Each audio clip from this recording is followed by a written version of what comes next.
ನಮಸ್ತೆ ಟಿವಿ 20 ಕನ್ನಡ ವಾಹಿನಿಗೆ ಸ್ವಾಗತ. ಕೆಎಸ್ಆರ್ಟಿಸಿ ಬಸ್ಸಿನ ಆಕ್ಸೆಲ್ ತುಂಡಾದ ಪರಿಣಾಮ ನಿಯಂತ್ರಣ ತಪ್ಪಿ ಡಿವೈಡರ್ ಹಾಗೂ ರಸ್ತೆ ಬದಿಯ ವಿದ್ಯುತ್ ಟ್ರಾನ್ಸ್ಫಾರ್ಮರ್ಗೆ ಡಿಕ್ಕಿ ಹೊಡೆದ ಘಟನೆ ಚಿಕ್ಕಮಗಳೂರು ನಗರದ ಬೇಲೂರು ರಸ್ತೆಯ ಕೋಟೆ ಬಳಿ ಜರುಗಿದೆ. ಹಾಸನದಿಂದ ಚಿಕ್ಕಮಗಳೂರಿಗೆ ಬರ್ತಾ ಇದ್ದ ಬಸ್ಸಿನ ಆಕ್ಸೆಲ್ ಏಕಾಏಕಿ ತುಂಡಾದ ಪರಿಣಾಮ ಬಸ್ ಮುಂಭಾಗ ಡಿವೈಡರ್ಗೆ ಹಾಗೂ ಹಿಂಭಾಗ ವಿದ್ಯುತ್ ಟ್ರಾನ್ಸ್ಫಾರ್ಮರ್ಗೆ ಡಿಕ್ಕಿಯಾಗಿದೆ. ಘಟನೆಯಲ್ಲಿ ಬಸ್ಸಿನ ಹಿಂಬದಿ ಸೀಟ್ನಲ್ಲಿ ಕುಳಿತಿದ್ದ 3 ಪ್ರಯಾಣಿಕರಿಗೆ ಗಾಯಗಳಾಗಿದ್ದು ಅವರನ್ನು ಜಿಲ್ಲಾಸ್ಪತ್ರೆಗೆ ದಾಖಲು ಮಾಡಲಾಗಿದೆ. ಬಸ್ಸಿನ ವೇಗ ಕಡಿಮೆ ಇದ್ದುದರಿಂದ ಹಾಗೂ ಡಿಕ್ಕಿಯ ಸಂದರ್ಭದಲ್ಲಿ ವಿದ್ಯುತ್ ಟ್ರಿಪ್ ಆದ ಕಾರಣ ದೊಡ್ಡ ಅನಾಹುತ ತಪ್ಪಿದೆ.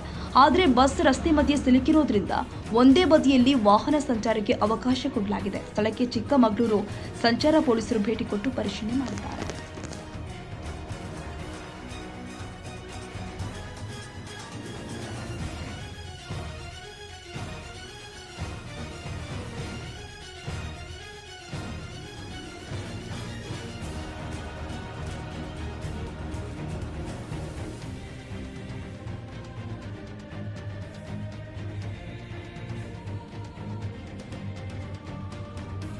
ಕನ್ನಡಿಗರ ಮೆಚ್ಚಿನ ನಿಮ್ಮ ಟಿವಿ 20 ಕನ್ನಡ ವಾಹಿನಿ ಇದೀಗ ಟಿವಿಯಲ್ಲಿ ಲಭ್ಯ.